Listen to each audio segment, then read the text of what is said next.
주신 말씀 고린도후서 6장 1절부터 13절까지의 말씀입니다. 신약성경 292면 정도 있습니다. 제가 가지고 있는 성경책. 찾으셨으면 우리 성경의 말씀을 먼저 한 절씩 같이 교독하겠습니다. 교독할 때 주님의 음성 듣기를 원합니다. 우리가 하나님과 함께 일하는 자로서 너희를 권하노니 하나님의 은혜를 헛되이 받지 말라.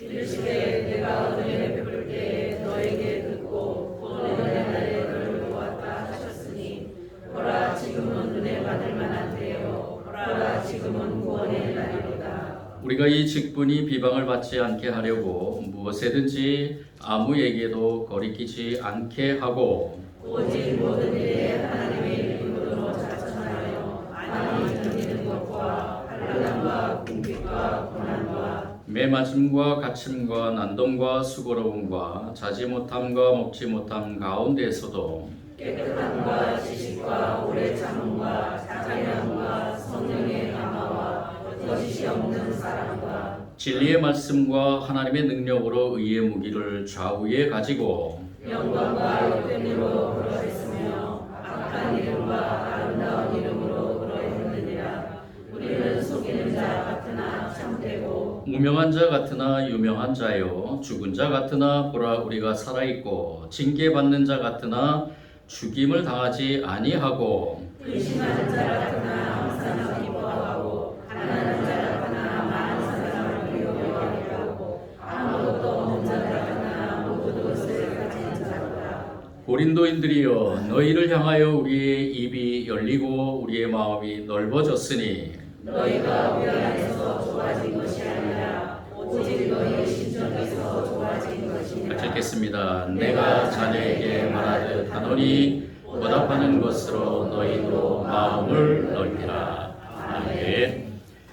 말씀 나누기 전에 오늘 또 다른 감동을 느낍니다. 우리가 예배라는 것 참 소중하게 생각하지만 뜻하지 않게 코로나 질병으로 인해서 교회 모이지 못하고 가정에서 또는 우리가 그 방역의 그 시시때 때의 단계에 따라서 모이는 인원이 좀 적게 또 우리 본당에서 또 베델관에서 나눠서 예배도 드리고요.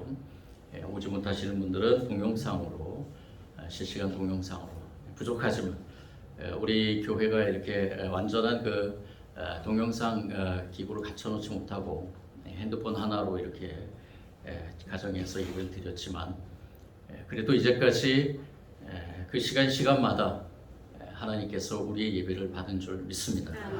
우리 믿음의 인내를 가지고 오늘 이 시간 또 우리가 이 방역 지침이 1단계로 해양됨에 따라서 저와 여러분이 이렇게 또 본당에서 같이 예배를 드리게 됐습니다. 앞으로 우리 장로님 기도한 것처럼 다 마스크를 벗고 우리가 촘촘히 앉아도 되면서 서로가 피부를 온기를 느끼면서 하나님께 찬양과 경배를 오는 날이 바로 올 줄 믿습니다.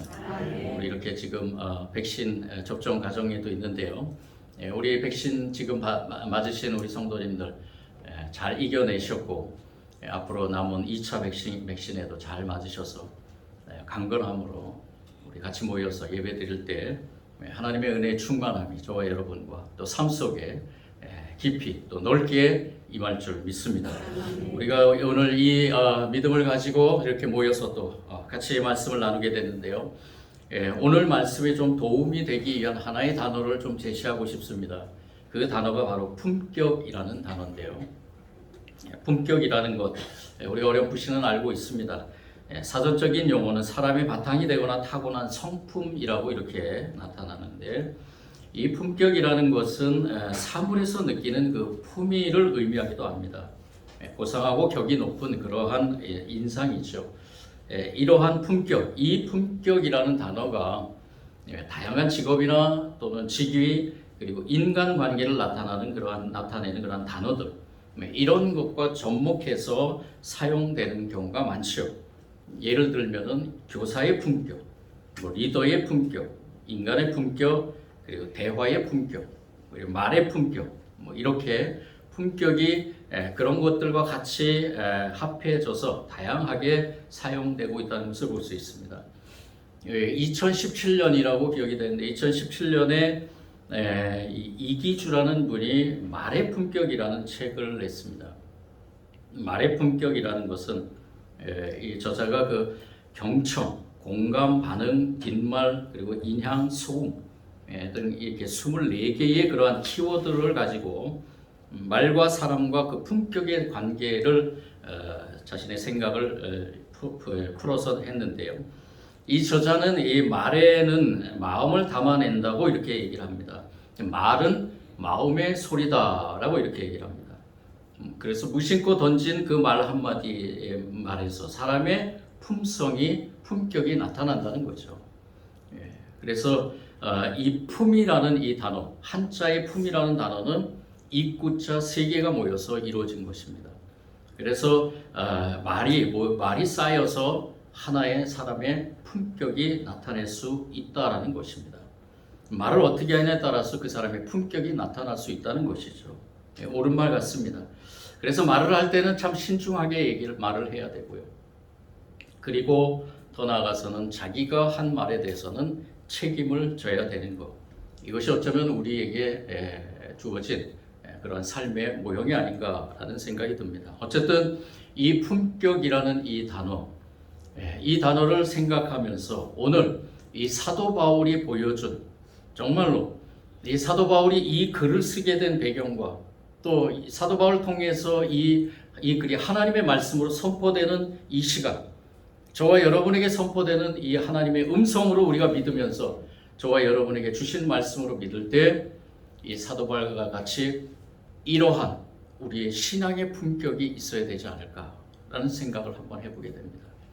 이 사도 바울이 이 글을 쓴 것은요, 이 사도 바울의 말씀 통해서 선포되는 말씀은 먼저 우리가 주의 깊게 봐야 되는 것은 1절의 말씀에 우리가 하나님과 함께 일하는 자라라고 이렇게 사도 바울은 선포를 합니다. 즉 사도 바울도 그렇고 사도 바울과 같이 사역을 한 동역자들 모두가 다 하나님과 함께 일하는 사람이다라고 이렇게 고백하며 선포하는 겁니다. 이거는 나는 하나님과 함께 일하는 사람이다라는 것입니다. 저와 여러분도 하나님과 함께 일하는 사람이 되길 원합니다. 하나님과 함께 일하는 사람에 대한 개념은 참 중요합니다. 사도 바울은 먼저 그것을 선포하면서 자신이 어떤 일을 했는가, 즉 하나님과 함께 어떤 일을 했는가라는 것을 얘기를 합니다. 그 이야기는 바로 이 말씀 전에 5장에 나오는데요. 바로 화목하게 하는 사역, 즉 하나님과 갈라졌던 그 죄인이면서 갈라졌던 그 많은 사람들에게 하나님과 화목하게 하는 중간자 역할의 사명을 감당했다라는 것입니다. 즉 화목하게 하는 사역을 했다는 거죠. 이 화목하게 하는 사역을 자신이 어떠한 자세로 감당했는지를 설명하고 있습니다. 이 사도 바울은 하나님과의 화목하는 그 사명을 감당할 때 화해기의 복음의 전도자로 자신이 일하는 가운데서 하나님의 은혜가 함께했다라고 고백합니다. 이사야 선지자의 예언을 통해서 하나님 지금은 우리가 은혜 받을 많을 때인데 이 은혜 받은 것은 왜 은혜를 받느냐? 바로 하나님과 함께 일하기 위함이라는 것입니다. 하나님과 함께 일할 때 하나님의 은혜가 임해야 된다는 거죠.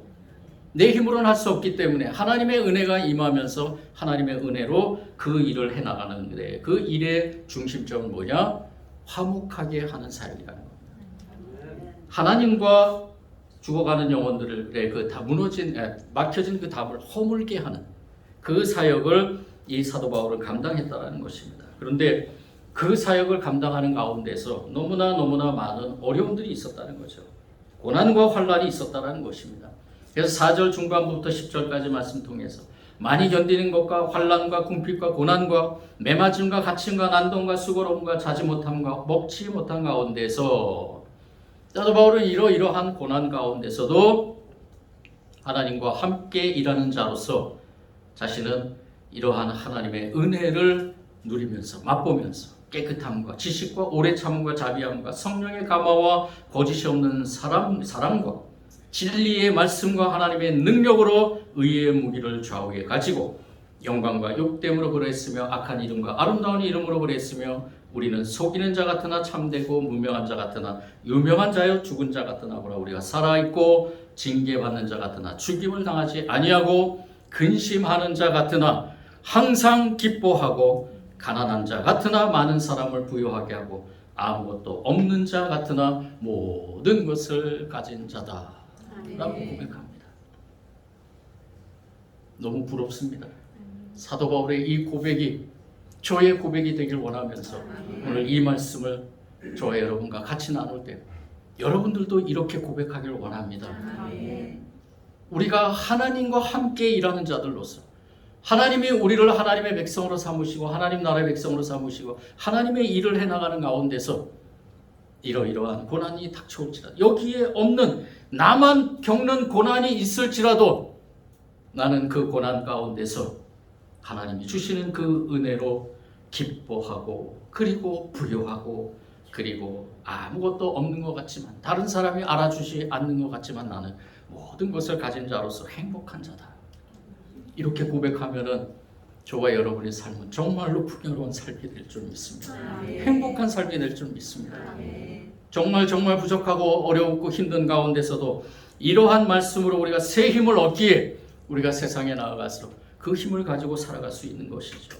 사도 바울은 이렇게 얘기를 하면서 그러면서 이 받는 고난 가운데서 하나님의 은혜를 느끼며 이 고난 가운데서 자신이 이제 좀 더 구체적인 복음 사역자로서 관용하는 태도를 가지고 그리고 이 고린도 교회 성도들에게 자신과 같이 그러한 하나님과 함께하는 자들이 돼서 관용하는 자로 서 있기를 권면하고 있는 것입니다. 11절부터 13절 말씀에 고린도인들이여 너희를 향하여 우리의 입이 열리고 우리의 마음이 넓어졌으니 너희가 우리 안에서 좁아진 것이 아니라 오직 너희 심정에서 좁아진 것이니라.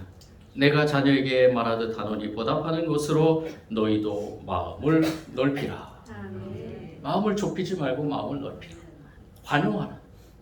모든 것은 다 하나님의 은혜로 이루어진 것이기 때문에 우리가 더 무엇을 바라리요? 하나님께서 주신 그 은혜의 감격함을 가지고 살면은 모든 것을 다 포용할 수 있지 않겠느냐? 그 포용 가운데서 하나님이 주시는 또 다른 능력을 소유하게 된다는 것입니다. 그러면 왜 사도 바울은 오늘 이 말씀을 기록했는가? 왜 이 고린도 교회 성도들에게 이 말씀을 기록했는가? 사도 바울은 이 고린도 교회 내에서 흘러오는 이야기들 중에서 그 많은 수많은 이야기들 중에서 한 가지 이야기가 자신의 마음을 괴롭혔습니다. 그것이 무엇이었냐면요.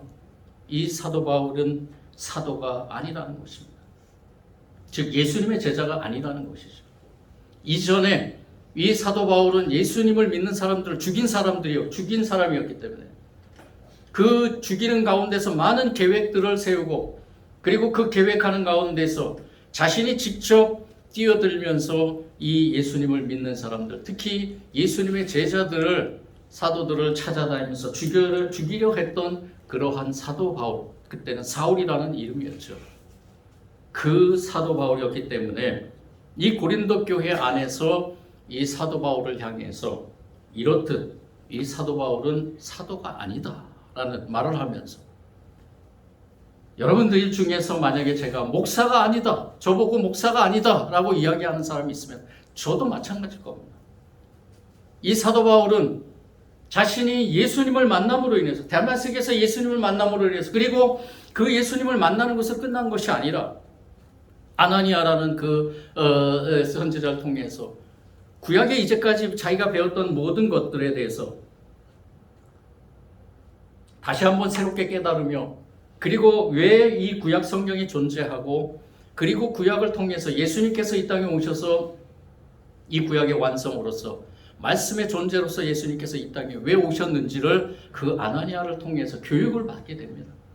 그러면서 이 사도 바울은 사울이 아니라 바울이라는 이름으로 이제는 하나님께서 직접 이 사도 바울에게 사도라는 이 모든 사람들 앞에서 그렇게 인칭은 하지는 않았지만 이 사도 바울은 그러한 심정을 가지고 이방인들을 향해 뛰어들었다는 것입니다. 자기가 사람들이 사도라 그러든 사도라 그러지 않든 이 사도 바울은 오직 하나님만 바라보면서 하나님의 은혜를 가지고 이 사명을 감당해 나갔다는 것입니다. 그런데 이 사도 바울을 향한 자존심을 상하게 하는 이 말 가운데서 이 사도 바울의 태도는 너무나 우리가 본받아야 되는 그러한 태도로 오늘 접근하고 있는 것입니다. 그래서 오늘 이 말씀을 기록한 이 글을 기록한 이유는 첫 번째, 개인적으로는 사도 바울의 그 사도직에 관한 변호를 목적으로 기록했고요. 두 번째는 이 공동체적으로 하나님과 함께 일하는 사람들, 즉 이 고린도 교회의 성도들 모두가 다, 교회에 속해 있는 모든 성도들은 다 하나님과 함께 일하는 사람들이기 때문에 신앙의 품격을 지키는 삶으로 초대하고 있는 것입니다. 지금 이 시대에도 마찬가지입니다. 저와 여러분, 하나님의 백성들, 즉 교회 안에서 교회의 성도들로 존재하는 사람들은 바로 이러한 하나님과 함께 일하는 사람들이라는 것을 먼저 깨닫고요, 믿고, 그리고 그 하나님과 함께 일하는 사람들로서의 그러한 품격을 가지고 삶을 살아가야 된다는 것입니다. 사도 바울은 이 목적을 가지고 이 글을 쓴 것입니다. 우리가 이 부분을 읽을 때마다 항상 기억하시기 바랍니다. 우리는 하나님과 함께 일하는 사람들이다. 그리고 내가 하나님과 함께 일하는 사람들로서 세상에 나가서 어떠한 품격을 가지고 살아야 되는가, 우리가 가지고 있는 신앙의 품격이 어떠한 모습이어야 되는가를 깊이 생각해야 될 것입니다. 그래서 사도 바울은 자신이 경험한 그러한 모든 것들을 말하면서 자신은 이 기본적으로 이 복음을 전하는 즉 하나님과 함께 일하는 가운데서 그 막힌 담을 헐어버리는 그 사명을 감당하는 가운데서 자신은 거리낌이 없었다라고 얘기를 합니다. 이 거리낌이라는 것은 단어는 실족할 계기, 범죄할 기회라는 그러한 의미를 담겨 있는데요. 자기 자신이 그러한 고난 가운데서 실족할 수도 있었고, 그리고 범죄할 수도 있었지만은 이러한 수많은 그러한 거리낌 속에서도 오직 하나님만 바라볼 수 있었던 것은 바로 은혜 받을 만한 때에 자기가 그 은혜를 소망했기 때문이라는 것입니다. 하나님의 은혜를 소망했기 때문이라는 것이에요. 그래서 여러분들도 하나님의 은혜를 소망했으면 좋겠다라는 겁니다. 고린도 교회 성도들이요, 하나님의 은혜 받을 만한 때입니다. 지금 하나님의 은혜를 받아야지만 하나님의 은혜 가운데서 하나님과 함께 일할 수 있는, 일하는 그러한 사람, 존재로서 그 신앙의 품격을 가지고 살 수 있다라는 것입니다. 그러한 고백을 하면서 자신의 원칙, 모든 그 사도 바울이 사역자로서 살아가는 가운데서 흔들리지 않게 지켜주었던 원칙, 깨끗함과 지식과 오래 참음과 자비와 성령의 감화와 거짓 없는 그러한 사랑, 그리고 진리의 말씀, 그리고 하나님의 진리의 말씀과 하나님의 능력으로 의의 무기를 좌우에 가지고 영광과 사역을 해왔다라고 이렇게 고백을 합니다. 여기서 얘기하는 이 의라는 것은 바로 하나님의 의입니다. 하나님의 의는 무엇이냐? 바로 예수 그리스도의 십자가의 죽음과 부활에서 나타난 것입니다. 이 사도 바울이 다메섹에서 만났던 분은 누구셨느냐? 바로 부활하신 예수님이셨죠. 자기를 위해 십자가에 죽으셨던 예수님. 내가 그 예수님을 믿는 자들을 죽이기 위해서 다녔던 자신의 그 죄악성을 용서해주고 그 보혈의 피로 덮어주셨던 그 예수님을 다메섹에서 만남으로 인해서 이 사도 바울은 하나님의 진정한 의를 깨달은 것입니다. 이것이구나.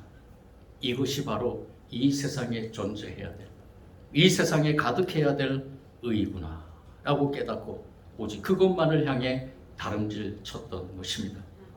그와 함께 하나님의 은혜에 충만한 깨끗함, 지식, 오래 참음, 자비, 거짓 없는 사랑, 이러한 것들이 하나님의 은혜로서 이 다윗과 함께 했던 것이죠. 그래서 다윗은 담대하게 선언합니다. 8절 후반부부터 10절까지 말씀을 통해서 우리는 속이는 자 같으나 참되고 무명한 자 같으나 유명한 자요, 죽은 자 같으나 보라 우리가 살아있고 징계를 받는 자 같으나 죽임을 당하지 아니하고 근심하는 자 같으나 항상 기뻐하고 가난하는 자 같으나 많은 사람을 부유하게 하고 아무것도 없는 자 같으나 모든 것을 가진 자로다. 여러분들도 다 그런 자입니다. 고린도 교회 성도들이 다 그런 자라고 고백하길 원하는 가운데서 오늘 이 시대의 이 말씀은 저와 여러분에게 그렇게 적용이 돼야 되는 것입니다. 하나님과 함께 일하는 자는 바로 이러한 자라는 것을 우리는 깨닫게 됩니다. 그래서 이 사도 바울은 마지막으로 고린도 교회 성도들에게 마음이 넓어졌으면 좋겠다, 관용이 있으면 좋겠다, 그렇게 고백하고 선포하는 것입니다. 그래서 오늘 이 말씀을 통해서 저와 여러분이 정말 오늘 이제 예배를 마치고 나아가서 또 한 주간 살 때 우리 이 말씀 꼭 기억하길 바랍니다. 관용하는 삶을 살아가길 바랍니다. 저와 여러분 참 어렵습니다. 관용이라는 이 단어 하나 자체가 얼마나 실천하기가 어려운지요. 내가 있는 공동체에서 그 공동체 안의 삶에서 관용으로 나아가기가 얼마나 힘든지. 이 관용이란 말, 남을 너그럽게 받아들이거나 용서하는 실천, 사전적인 의미가 그렇습니다. 남의 잘못을 너그럽게 받아들이거나 용서하는 실천, 이것이 바로 우리 개인적인 차원이나 또는 사회적 관계에서 나타나는 공적 관용 속에서나 모든 것이 다 적용이 돼야 될 텐데, 이 관용의 삶의 맨 최전방에 서야 되는 사람들이 바로 저와 여러분이라는 것입니다. 그렇게 되길 소원합니다.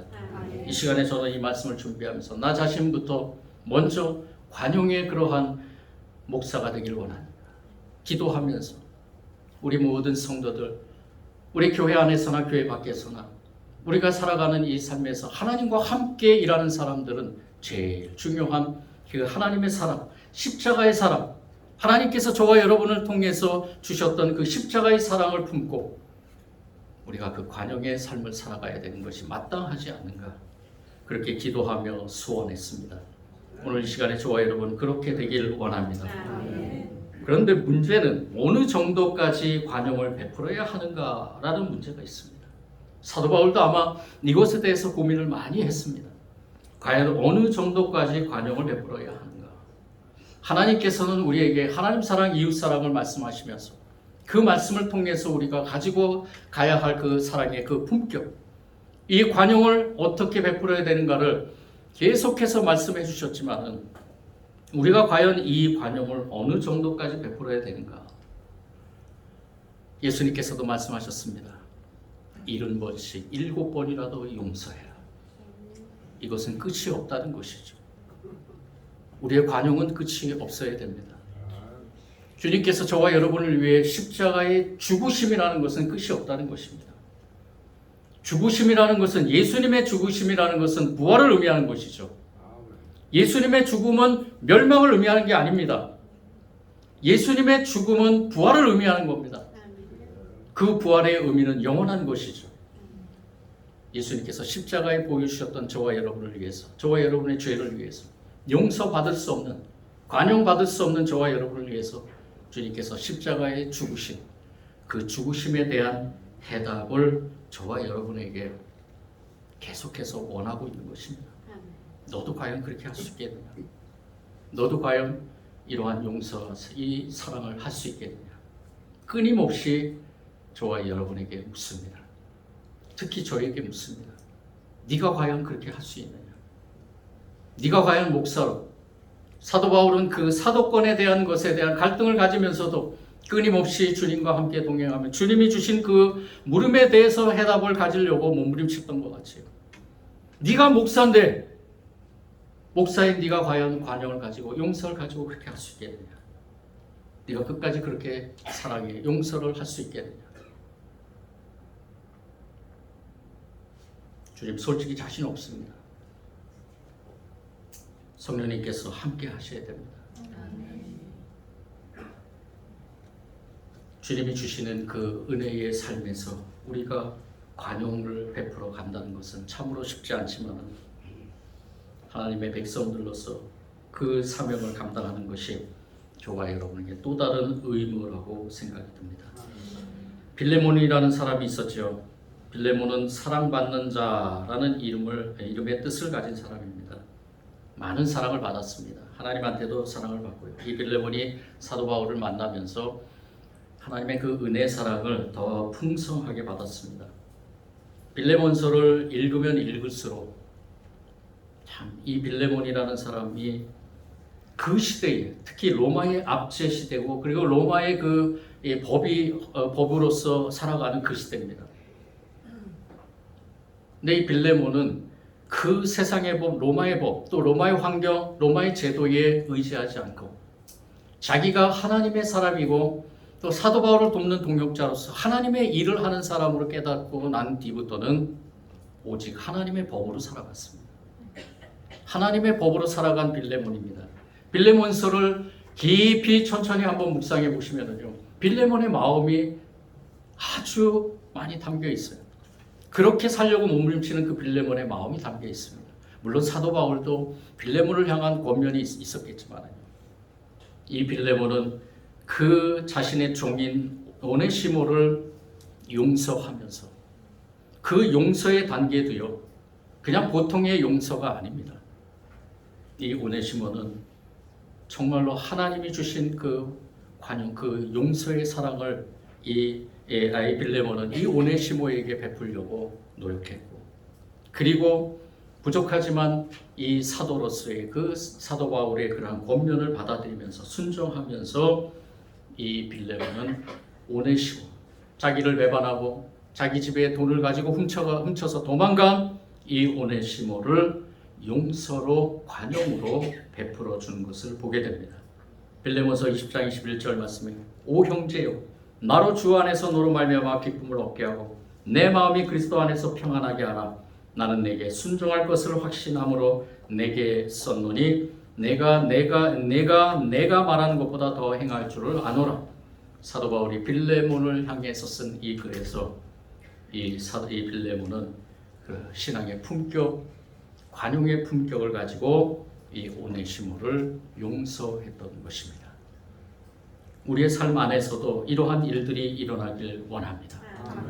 저와 여러분의 삶에서 이 빌레몬과 오네시모와 같이, 관계에 같이 우리 삶에서 일어나는 모든 일들에 형용할 수 없는, 생각할 수 없는, 또 뜻하지 않는 그러한 일들 속에서 우리가 할 수 있는 것은 바로 주님이 우리에게 보여주신 그 사랑, 주님이 우리에게 보이신 그 관용, 그것을 우리가 보여주고 느끼고 그리고 서로에게 그것을 나눌 수 있는 그러한 믿음의 삶 가운데서 오늘 주신 이 말씀처럼 하나님과 함께 일하는 자들로서 승리하게 될 줄 믿습니다. 사랑하는 성도 여러분, 오늘 말씀 사도 바울이 고난과 핍박 가운데서 결코 흔들리지 않는 하나님과 함께 일하는 자로서의 삶을 살았던 말씀입니다. 자신의 사도권에 대해서 의심하고 비난했던 고린도 교인들을 향해서 오히려 넓은 마음으로 용서하고 더 나아가 용서하는 삶으로 나아갈 수 있기를 권면했습니다. 바울은 결코 흔들리지 않는 모습으로 하나님과 함께 일한 자로서의 품격을 지켜나갔습니다. 오늘 말씀을 통해 우리가 실천할 수 있는 것은 바로 관용의 삶입니다.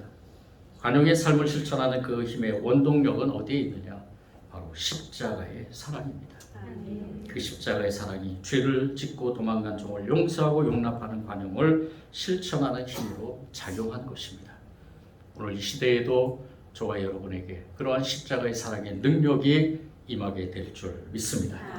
사랑해 주님 감사합니다. 부족하고 연약한 저희들에게 귀한 말씀을 주셔서 다시 한번 하나님과 함께 일하는 자들로서 세워주시니 감사합니다.